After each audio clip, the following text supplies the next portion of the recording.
So can you guys say your names and the name of your band? Yeah. Mark.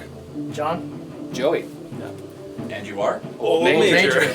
Cool. We have to say it together. Yeah. So the name Old Major, is there like a background to this? Yeah, it's essentially a literary reference. It's Animal Farm, so Old Major, and an analogy of Karl Marx. You know, so it's part of our philosophy, I guess, as a band, that we sing about things in the world in a micro sense. You know, large instances or problems, but we boil it down to sort of momentary things, like very specific points of where they occur. You know, so, and I think you said it really well, Joe, years ago. And it was something like how we essentially were very hopeful as people, I think it was, but we're flawed. It was something like related to the... We're inherently flawed. Yeah, we're inherently, even though we reach for a greater good, and you know how they say that the path to hell is paved with good intentions, yeah? Sure. So it's essentially that we're singing about the nature of ourselves as like entirely vain creatures, and that we want to do well, we want to make a better world, but along the way we just constantly F it up, you know? Everything's good in theory until you put a human behind the steering wheel. And we're basically the sound, right? In a lot of ways. Yeah, we're basically the soundtrack to that, you know? So what we're kind of going along with, you know? So yeah, that's kind of what music, like being in a band is kind of like trying to thread that needle a little bit, where you're trying to express something greater than yourself and achieve some sort of ideal, but you still get on stage and go, look at me! Right? So like there's still a bit of vanity attached to it. And we do what we can actually to diminish that. That's the thing. We try to we don't make it like I'm not Mark from Old Major. I'm not trying to make like a big show about who I am as an individual. And neither any of us. It's all inherently, you know, we are the band, and even on our albums we always write produced by Old Major. There's no credit here, credit there, like, you know, whatever. We just say done by us, and we are so and so. Yeah, that's some of the parts, kind of. That's it. Yeah. So we want it to be like that. And we always try to diminish, and we always keep each other in check. I think even on stage, like we've had it where we've had tried to do like a set where you would put me at the front. Yes. Yeah. You guys hiding behind. It. We've done that. Super awkward, by the way. Before me. Super awkward. And put him at the front of the stage so that we can break that dynamic of what you expect. As like I'm supposed to be the front man character because I'm the lead singer of the band, where I'm doing most of the vocal duties or the emceeing in between. So that's sort of a cliche in rock and roll and stuff, you know. So we like to avoid stuff like that anywhere possible. So if we can subvert, that's part of our MO, is to actually take what you think is typical and just kind of throw it on its side, you know. So you'll be on a milk crate at the front of the stage soon enough. Basically, exactly. On a milk crate. Are you making? Oh, you're busking. So you're busking stuff. You trying to say I'm short or something? Nope. So you kind of already answered it, but maybe we can elaborate a little more. I was listening to the lyrics for your songs, and you tread a lot of philosophical territory. Mm-hmm. So, you know, when I was talking to Diamond Weapon, it's very autobiographical, even if it's not about Lou. He writes everything in the first person. And you know, Cigar Club, their songs are very personal and confessional. You guys are talking about ideas in a larger sense. So like, how do you why is that important for you in music to talk about things on a higher scale than that? Well, we're painting kind of broad strokes. You know, again, the macro-micro is important to us, and that's actually an essential technique and facet in songwriting, right? Is that you don't say like, you know, we drove the car down to the place. You say like, we took my '57 Chevy to your parents' house. You know, you need that specific cue because it paints images. You know, and that's essentially what songwriting is. So what we're doing is trying to find those visual cues, but to sing about things like the disparity of humanity in wealth and equality, and you know why we're treated the way we are, and why we treat each other the way we do. So trying to find specific instances of that, which, don't get me wrong, are actually partially autobiographical, you know what I mean? But just abstracted. You know, it's like we don't sing directly like, here's my story, it's just here's our story, but filtering it through this kind of little like keyhole where you can kind of see the other side that is all of us, you know? It's like looking at yourself, sort of. But that's what music is, right? In art, we always find ourselves in the song, you know, and that's the important thing. So, that's basically why we do it that way. We don't want to make it too personal, but there are nuggets here and there because we need something to hold on to as well. Right. You know? So do you find it's more that you're trying to work through something in your own head, or that you have a message to deliver? Kind of both, because again, we also have to reflect on what we are as people, and it is part of our, you know, when we sing about this stuff, we actually earnestly believe in it. We're emotionally invested, and that makes us play it that much better. But it's because we experience the things we're singing about, you know what I mean, whether directly or indirectly. And that makes the whole difference. You know, because if we didn't believe in it, it would just be the same old rock and roll. noise. Yeah, Right. it'd just be noise. Yeah, that's it. So. Got my first real six string. Yeah.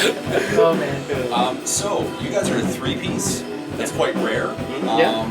And I've been in a three-piece before, and I know that it has some unique challenges to it. Yeah. In particular, if one of you fucks up, it doesn't matter which. Like in Pioneer, we have two guitarists. Yeah. So like it's all on me. If I screw up, everybody notices. But Yeah. otherwise, we can kind of There's muddle some through. wiggle. Yeah. But with a Grind three-piece, it out. if someone misses Yeah. it, It's way more blatant. Yeah, it's way more Right. obvious. Yeah. So, what would you say, like, other than that, are there other unique challenges to being three-piece? Like, finding your niche, finding your sound, is it more difficult than it would be if you had an extra hand in the mix? I think at the end of the day, too, it comes down to you just trying to search for that fatter sound. Yeah. Right? And like it's tough, obviously, when we're building and putting an album together. We want to put all these little bells and whistles into it, and then we have to consider before we put those bells and whistles into things, how the fuck are we going to do this Yeah, on can we stage? do this live? Yeah. And that's always been sort of the challenge and that balance that we try to work through. At the end, I think like we're just like, fuck it, let's just do the bells and whistles. Yes. And we'll figure it out later. I'm sure we'll find some sort of compromise Yeah.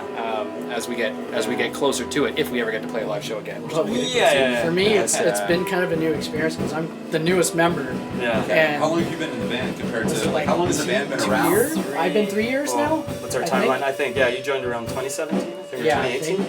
Something like 2018. that. We had come back with the third record for another sort of round, campaign. Yeah. And that's when you joined for that Yeah. one. But before that, we technically, like, our timeline's weird, right? Because we started playing music together in 1995. Like, we were in High school? High school. We're old. Old major. It's We are old. self-fulfilling Old prophecy and now. old. So, Yeah. in high school, we played together in a Tragically Hip cover band. Oh In my high school. God, Yeah, that's amazing. It was, and I was pretty good at sounding like Gordon I've too. seen He's some got a great pretty songs. good You have that Yeah, down. we all have our moments, the vibrato, right? Hello, Gordon. And But oddly yeah. enough, I was the guitarist then. He's a sicker guitarist than a bass. Actually, well, no, you're a great bassist, yeah, dude. Yeah. But he plays a sick guitar though. He can actually play better than me, like Eruption and stuff like that. I can't do. So he's a multi, and you can play drums. And you Yeah, sing. I can play drums and sing. Get the fuck But out. that's what I was Start your saying own is band. like the whole like adding the bells and whistles and stuff Yeah. into that. Like I've never had to handle anything more than one instrument, and Yeah, now with these guys, it's Then we like gave you a you're- theremin. yeah, you give me a theremin, doing Yeah. keyboards, Yeah, melodica, and melodica, all kinds of little like, toys. I'm yeah, like, lots I've of never toys. touched these things before, Mm. but I'll But do it. You throw it at him, and he'll just chew it Yeah. up. That's the thing. He doesn't. He's not shying away from a challenge. Yeah. So that's Right. the thing. And that's an important thing, I guess. Like, Autodidact, perhaps. yeah. And basically, for the timeline, around the mid '90s, we started. We met and played music in bands, and then around 2001 was when we actually sat down and was like, let's do like an actual act and move forward with it. And then it was 10 years after that, because again, I went to school. I went to OCAD, to art school. And that took a long breath of time, and by the time we'd gotten around to things, it was already around 2006 or 7. Yeah. And but we were starting to jam, and I was learning audio engineering and stuff like that in school. And so I wanted to record our own music and again do the DIY approach. So Yeah. as we were doing that, we were using the studio there to record our early demos of songs that you just heard, some of them. And that's where we started to form, and that's where we gave it the name Old Major. And that's when we really started to work at it. Finally, we were like, let's move forward. And I think another 3 years, and then we played our first show. So, but we developed for a while, for years, developing the material. We basically had half the first record out of the bag, right off the bat. And then we just waited while we were playing shows. We bounced out a bunch more songs, and once we had a solid, I think, what did we put, 10 or 11 songs on there? Once first we album was had 10. Yeah, is it 10 songs? Actually, I don't know. It's still so Yeah. fucking long ago. I don't know, yeah. But once we had the first batch of songs, we were like, we're ready, let's make a Yeah. record. And so we had the first, self-titled.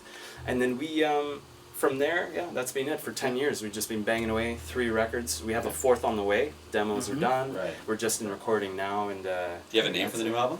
yeah. So the record, should we give? Yeah, Let's give away some stuff. We don't have to put it on. Yeah, it's okay. We do mean to promote it. It's just our time scale got pushed back, so we wanted to actually release it For like- obvious reasons. Yeah, for Yeah. obvious reasons. So Their First Murder is the name of the album. That's actually based on an old photograph by what was his name? Ouija is the artist. It's way back from the 40s.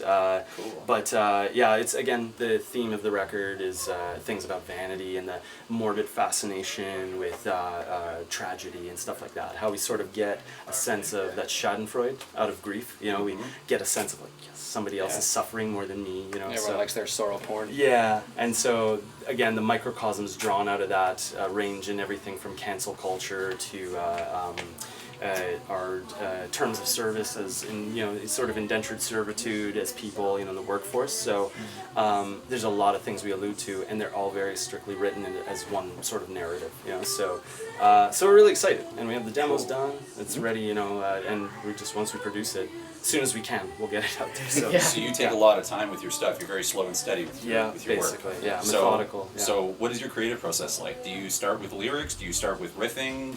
Do you have a jam session to figure out what you want to do? Or is it like you come in and you're like, I want to write a song about this. This is the vibe I'm looking for. It all kind of comes together in like every direction. You know what I mean? Okay. So the general idea, it'd be It does like start with you Yeah, a lot of ways. yeah. You come Yeah. up with a riff, yeah, and then usually you start Yeah. trying to find a proper arrangement. Yeah. And then you'll bounce it off on us, and then Yeah. we'll take Exactly. a look. We'll make comments. We'll start throwing stuff back at you. yeah, Yep. basically. And then you already have the lyrics in your head most of the Or at time. least the Mark is melody. all lyric.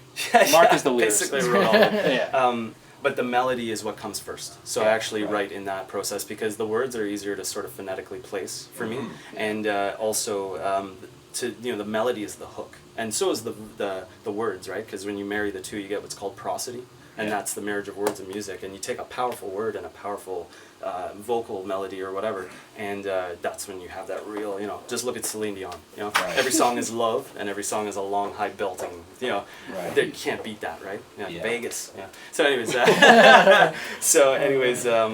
but that's usually, I'll come up with just like kind of a riff and a melody, something that sings well to it, and then I'll throw it to the guys, and we'll start to really like glue it together. And along the way, the words are coming because I'm kind of compartmentalizing all those microcosms, and I'm always noting what's something we should sing about. What's something that matters in the world right now, and that gets distilled into various versions and whatever.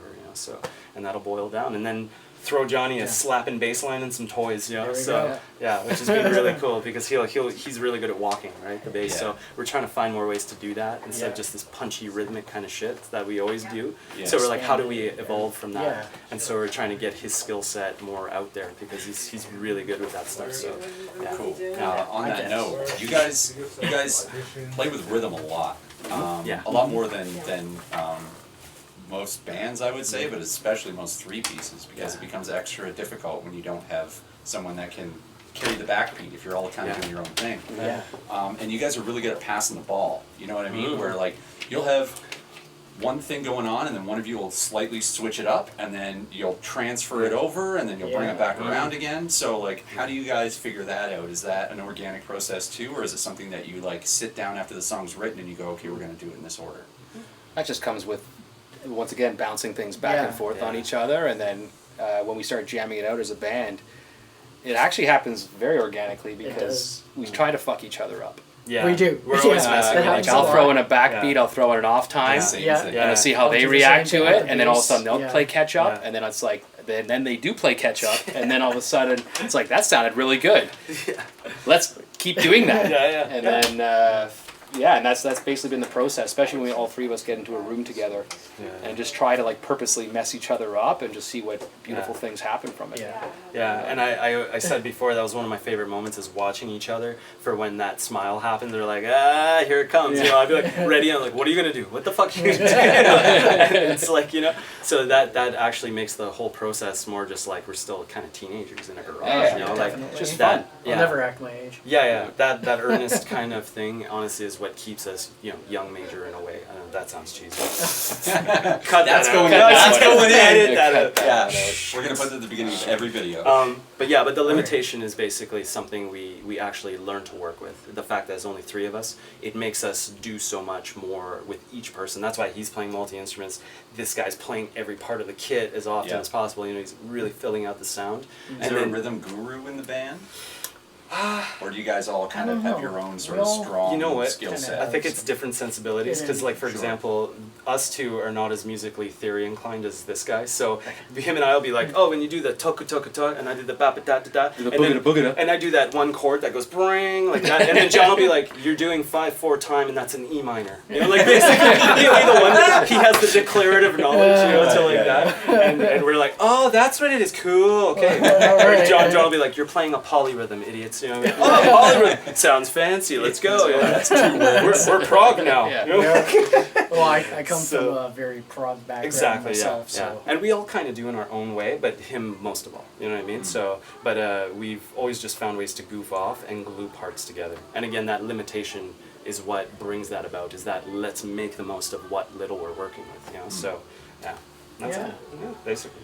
So, you guys were talking a little bit about your recording process and how you started very DIY, but now you're into doing it mobile. So, can you explain how that works? Yeah, so basically we're working like with an iPad and recording software built-in interface, and we bring some rack gear to plug into it as well. So it's like you know, it can be super light if we're doing basic stuff like demos. It's more intensive if we're going full-on recording, but the way the technology is so sort of compact and easy to work with now is so much more accessible. We don't need to have this giant full-on studio environment to work with. In fact, we can now work with random environments. You know, if we want, we can go try and get into, say, like a church and get that real nice reverb out of there. Use the world as our studio, not just some dry room with acoustic paneling or something like that, you know? Yeah. So it actually kind of opens up our options and our minds to what's possible. So Once you started Yeah. doing that, did you find that you getting into the studio was limiting? Because it's so controlled and like everything sounds compacted and like sort of treated. it has trade-offs. I mean, the dry environment's great because again you get all the control after the fact, right? Right. But using an external environment again provides you that new original kind of fresh ear to the world. But then you have to deal with noise or interruption or any kind of stuff. The world you're suddenly subject to, whereas the studio Chaos. you're isolated and you're, you know, which that is obviously a paramount. You know, like that's a priority for sure. But getting a good sound is also, you know, like probably more important, I'd say, you know, overall. And for us in production, I don't know. It's been interesting because we're playing with all kinds of toys. Even now on this record, we're using amp sims and stuff like that, or you know, kind of hybridizing even more. You know, even the drums, we might try sampling or something like that. You know, like what you guys have in the room here Right, is the really triggers cool. and Yeah. everything, yeah. When you guys set all this up, and we were like hearing it, I was like looking at you. I was like, you gotta get some triggers. Yeah. Get some drum triggers. It's already on the list. Yeah. Changer. So again, we can get cat sounds when he plays the toms. You know. So, speaking of the pandemic, how did that affect you guys musically? Like, did you? So the other bands we've talked to, some of them they got into new stuff and they kind of just started listening to music more. Some of them practiced like crazy. Some of them took a break. So what did you guys do?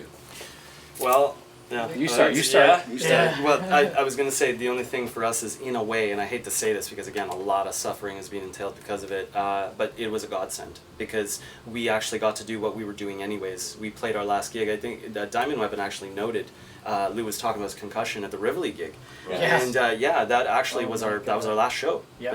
since wow. pandemic, because right after we actually took off and went underground, which is usually our MO. When we make a record, the first thing we do is just vanish. So we Right. want to just focus on that.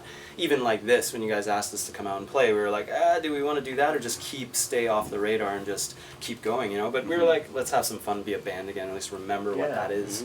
And that actually, so this has been a rewarding experience. So thank you guys. Yes. No problem. But Thank you. the writing and stuff that we got done was essential because now we have a whole record because of it, you know. And that was, and the fact that I didn't have to go to work, you know, or anything. I just stayed home. I did nothing. Hyper-focused. Yeah, Hyper-focused. super focused, and we actually got to write way more. Like, what did we start with? Like 40 pieces of music when we started. Yeah, something At least. ridiculous. We broke it down to, I think, about 23 or 20 some odd demos. So that's, we started 23 different sessions, and we boiled that down to the 15 best songs. And now that's boiled down to the 12 best songs. So now we have Wow. 12 songs, but we went through all of the material we saved over years. That was a lot of stuff. And you got a B-side album out of it too. Basically, Yeah. we actually have Basically. 2 records. We could bang out another one after this, but we just chose only the stuff that made sense for where we're going as a band, and kind of partially returned to form back to when we, you know, had more of a kind of I guess an edge or carelessness to us, where it's kind of like, just make the damn thing, just get it out there, more the punk attitude or whatever, you know. Yeah, So perfectionism can be a curse. exactly. Yeah. So we were trying to avoid that kind Well, of you were stuff. experiencing perfectionism when you were producing the first 2 albums. Yeah, Even even sitting in yeah. front of a computer, like listening to 15 takes of a guitar, yeah.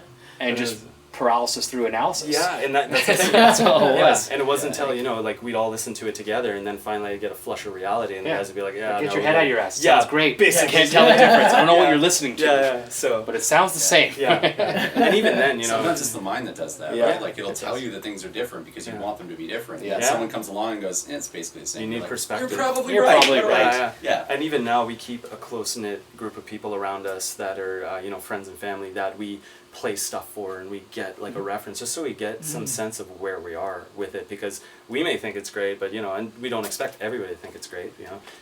But at the same time, we need reference, obviously. So There was no rush too, which is yeah, nice. that's the other thing. We've always been Yeah. sort of bound by these deadlines. We've been so like focused on getting it done by this yeah, deadline. it has to be on this day, and that's Where it. you August feel- 4th was supposed to be the record. August yeah. 4th. It was And supposed to then be. August 4th came and went. Like- we're like, Whoops. let's just January release it when- 2022. yeah, like just release it. We when didn't we release specify it. a year. Yeah. Yeah, We didn't whatever. promise anyone Yeah. anything this Yeah, time. true. Maybe next August, who knows? But yeah, Yeah. kind of more going with it. And the pandemic, you know, unfortunately allowed us that leeway. And, you know, even though it was in the worst circumstances, and even for jamming and stuff, we couldn't be the same band because Yeah. Yeah. we couldn't focus the same. Our Going back to function. now, like just sending me Dropbox yeah, files. sending the Yeah, guys that's- Me bounces. plugging like, it in, yeah. listening to There it, you go. playing on my Sending- electric kit downstairs. So Yeah. I had to buy myself an electric kit because I have 2 children at home. Yeah, yeah, exactly. And playing an acoustic kit Yeah. at 11 o'clock at night doesn't work out well for my No. family. Yeah, yeah. So- Yeah, if you Every want an drummer ex- in the world has learned that. So Yeah, one of my yeah. best investments so far Yeah. has been Yes. that kit. If you want an example of that, the song we played in there, Tough Luck, the recorded version, you hear a child's voice begin the song, and he Yeah. whispers, you know, don't make any noise. That's his son, Sebastian. Yeah. And he heard us doing a take of it down in the basement. The overheads are there. And so we brought him in, and as soon as he came down to say goodnight, you know, it was bedtime, and he comes down, and the first thing he says, he's like, don't make any noise. He's like, please stop. You know, and so Joe picks him up to say goodnight. He brings him to the Say that overheads. again. Yeah, and I'm like, record, you know, as we got him in the overheads, and that's when he said it again, and we were like, that should open the song, which that song, Tough Luck, is about how we're oppressed, so it's don't make any noise, like everybody shut up and do your job. So to have this child innocently tell you that is so ominous, like I still, when I hear that, Yeah. it gives me chills, you know, and listening to the Yeah. record, I'm like, so there's kind of that tucked away meaning, I guess, but into the songs, but that's why everything has meaning for us, you know, so, Cool. yeah. So Tough Luck, it's clearly about greed. Mhm, You know, the vibe I got, especially when you listen to the lyrics, is it's about wanting more than you deserve to some degree. Yeah. And you know, currently it seems like greed is back in vogue, Yeah. where it's kind of the cool thing. You know, Yeah. we got like these 3 rich douchebags that are shooting rockets into the Rocket sky dicks while into people the are moon. starving to death. Yeah. It's Yeah. kind of crazy. So, where do you think this ends? And do you see any sort of pathway to like equalizing it? Johnny? You're asking me. Ask the That was- bassist. ask the Ask the bassist. I don't even know. That was This will be- before this I will be joined the submitted to band. court, Actually, by the way. Yeah, So okay, this it's is the sure official, this- the official yeah. document, so that's it. Alright, I'll start Do it. this. Honestly, I think When you it- said greed is like that whole thing about greed, I always think about Wall Street, like Mhm. Oliver Stone's Wall Street, where Right, Michael yeah. Douglas goes up and goes in front of the crowd and says, "Greed is good. Greed is good for the people." yeah. Anyway, back to you. Yeah, Sorry, right. that was a random thought in my Yeah, head as you totally. were talking about And that's a that. good point, because again, it begins and ends with people on all sides. That's basically what it is, and especially that we're singing in reference to not just those that are in control, but we're singing from the voices of those who are controlled, you know, that are actually oppressed. So when we sing, you know, our lives marching, starving, everything, that is us sort of lamenting it, but in the way that we are aware that it's happening. But yeah, why don't we do something? You know what I mean? Like, why not just get up and say no more? You know, so. That song is coming from that idea of when is enough enough, and who owns what? Like, what is proprietary rights? When I sing, it don't make sense to own something with just a fence. You know, you just put a fence around, it's yours. You know what I mean? That's basically what these kinds of ideas allude to, is who owns what and why? Why do you just get to have it? You know what I mean? We just own the land. You know, it's like nobody owns anything. You know, so it's Yeah, you definitely can't take it with you when you go. that's the thing, yeah, and Yeah. it's so the idea of what, and then it comes from that, you know, stemming from land, all the way up to owning people. you know, in a way that we do, that we're owned into debt, and we're owned into all these cultural establishments and social media, everything. But we are all subject to something, and it's always a result of something we want. You know, because it's always, that's how we're gotten, right? Buy the latest stuff. Oh shit, I'm in debt. You know, okay, work a job till you're half dead. You know, basically. I see that all day long at my job. Sort of push to always be chasing the horizon. Yeah. Yeah. In a lot of ways. Yeah, and you're saying like with Like your job, with my like, job, yeah. it's like, Yeah. you know, everybody always wanting that one piece of gear and coming in, and I'm in the account services department there, Oh, boy. so I'm the one that says you're approved for that financing or not, Yeah. and it's like, I don't know, people just want that gear all the time, right? Yeah, So they're doing whatever they can to make not get it, Yeah. right? And Yeah. Right. we're actually trying to help them. That's the thing. Yeah. Yeah. There seems to be a sense like for us, we're trying to actually help, not I've just noticed take their there money. seems to be a sense, whether it's guitar gear or if it's a car or a property, whatever it happens to be, where it's like we tend to think that once we have that thing, then that'll be they'll fill the hole. That'll fill it. Yeah. Yeah. Yeah. But It's the a constant hole is chase. unfillable. Yeah.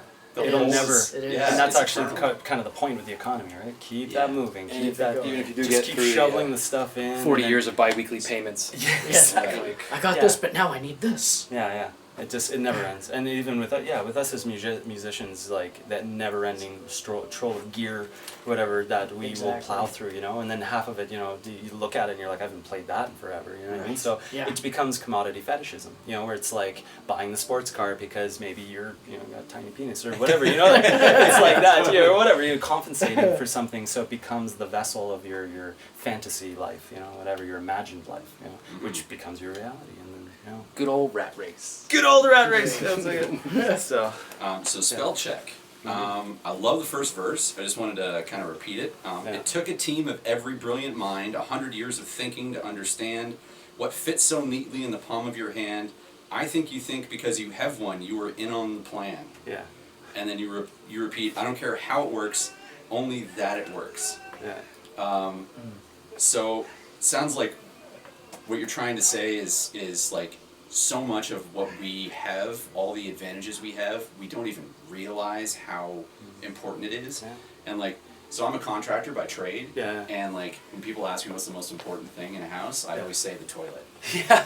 It's the one I thing see you that. never notice until Plumbing. it stops working. Exactly. And Yeah. that's Sure. the end Wow. of the world. Yeah. And indoor plumbing is the reason why we have everything we have. Yeah. Yeah. That's So, true. Yeah. There's you all know. the basic tenets of society, you know. The very fact that you can open up a faucet and have running clean water It's puts you a miracle. in the, already in like the 5%, Makes me thirsty. top 5% in the world. Yeah. Yeah, top 1% of all humanity. Yeah. Really. Exactly. Yeah. Yeah. So how does the title spell check connect with that message? Well, that actually, I don't know, the title, when I think about it now, at the time it seemed clever because, again, we're deliberately spelling it wrong, you know, in the actual write-up. Right. So I guess that's just trying to be sort of ironic, I guess. Not blatantly, but like in our own roundabout way. But it's more the idea that it's about ownership. And that's why we sing later, like, are you the user or the used? You know, do you own it or does it own you? And what does it mean, again, proprietary ownership? What does it mean to own something? Like, we have generations today, younger folk that are saying, like, oh, we're the smartest generation because we have all these devices. But that's why I sing that first verse, because you think it was your generation that made it? No, it was hundreds of years of science and mathematics and engineering and art and everything, and you put it all together and you get an electric guitar, you know? You get a smartphone, whatever, all these wonderful things that we have in the world. But it's a result of that process. That was hundreds of people, thousands of people that collaborated together and made that possible. So everybody's individual achievement together collectively made it a great thing and makes us as a civilization great, but not generational, not a single generation. Just one gets the end benefit. They get the, you know, the win at the end there, you know what I mean? So it's not trying to take the piss out of that, you know what I mean? But it's more just awareness, like to think that we just isolate to that one moment. It's bigger than that. The whole thing is so much bigger, and it goes like way down the line. So it's more singing about that idea, and then what are we really owning? You know, what are we really dependent on, and does it own us instead? You know what I mean? So that's the whole flip there. You know, so Cool. Lightning Flowers. So this song is like a dance with the rhythm. Like you guys go kind of in various different directions, and you kind of do something that I love to do behind the kit, where if any of these guys start playing 6/8, I'm like, okay, strap in, boys, it's going for a ride. That's exactly what it did. Anywhere with 6/8. Yeah, a lot of range. You can go 5, you can go 4, you can kind of do whatever you want. Yeah. So, I was wondering, like, how did you guys come up with such a solid balance? Because it has like a flow to it where you don't even notice that the changes happen, and that's really hard to pull off, especially in a rhythmically complex song like that. So, like, how do you strike a balance between each of the different beats? So that was going back to just trial and error again. Yeah. Like, once again, like you said, like a song like that gives you so much range to mess around with. So there was times where we were doing like demoing it and whatnot, and I'm going ape shit crazy, and you know they're the ones telling me, okay, dial it down a little bit here. All right, I like the little ghost notes there and everything. I like when we step into the nice little 4x4 there. Switch time, and then segueing into obviously the chanting portion there, where I get a little more range and start rocking with really the toms painting a little the bit notes more, but. Once again, that goes back to that process that we have when we're first messing with a song, where we just start challenging each other, just start throwing everything out there, like throwing shit on a wall, see what sticks. That's exactly how that happens. Yeah, and we've always been like through all of our albums, that's the way it's been. Like, this weird odd changes here, weird odd times there. Put it together, make it fit, and enjoy the fruits of our labor. So, but in terms of like achieving the coherence that it has, is that like a time-consuming process, or does it happen kind of naturally and you're like, okay, that's the one? I think it kind of. Do you sit down and write out like, okay, verse 1 we're going to do this, then the chorus we're going to switch So, to this? we don't really do that. I mean, time flies when you're having fun. That's the thing. So it does take its time. It's actually just us kind of like sitting communal in a room, and it's very just like really trying to feel what's happening. We always go by that, right? That's our barometer. If we're writing a song, we're always checking in every moment. We're like, what are we feeling right now? Like, we always imagine, if I was standing in the audience right now, would I be like into this, or would I want to go get a beer? You know, like so we always, that's our kind of filter constantly, like every section, right? But then those sections are interchangeable, and we try our best to subvert, say, pop format and stuff like that, because it's easy to go, verse, chorus, blah, blah, blah. But we try and take that and, again, turn it on its ear. Like, what can we do that is acceptably, comfortably uncomfortable for an audience? You know what I mean? To push them just to the edge, to where we might lose them. You know what I mean? But still we in don't that wanna lose pocket. it. Still in that pocket. We really, it's not about totally, completely bashing our audience out of range. It's about pushing their boundaries, but in a way that's pleasant, not So, but when we do that process, it's exactly like we was saying, like we just kind of mess with each other, and it becomes like I started that whole thing with that guitar rhythm, but what I was hearing in my head at the time was the downbeat, bam da da da bam da bam da da da. So I'm hearing just da da da like that. Right. So I thought he might go something more like that, because that worked with my guitar. But then he just completely fucked it, with his own timing. And then, but I was like, this still works, and this happens, this just give it a chance. Just give it a chance, guys. And just that's the thing, and that's always that smile, right? I'm like, okay, here it comes, like you're saying, like, look out, boys. So when we start doing that, then I'm like, okay. So my goal is now to hold on through the storm and just keep going. I'm like, okay, I'm not gonna lose it, But once we get it to glue, we both see. It's like seeing with each eye crossed over each other. It becomes that sort of one vision there, and that glues the music in its own way. That's why we're three guys who sound like four guys sometimes. You know what I mean? So it creates that illusion of overlap there musically with rhythms. So and that's the reason we do this. It's the funnest part of being a band, is where we're next level. We like messing with each other, and you like messing with the audience. And every time he sees the audience bobbing their head, he's like, "This is the part of the song I'm gonna fuck them up." Yeah, and you see, people are just so they get into it, and then suddenly like, "Oh shit, I'm on a backbeat," and they're like, Wait a second. Okay, we're back on it. And they readjust, so you see the whole I thrive on that. Yeah, it's fun to watch. My favorite thing in a show, especially on a live show, is when we're playing and everybody's going like this, and then they go.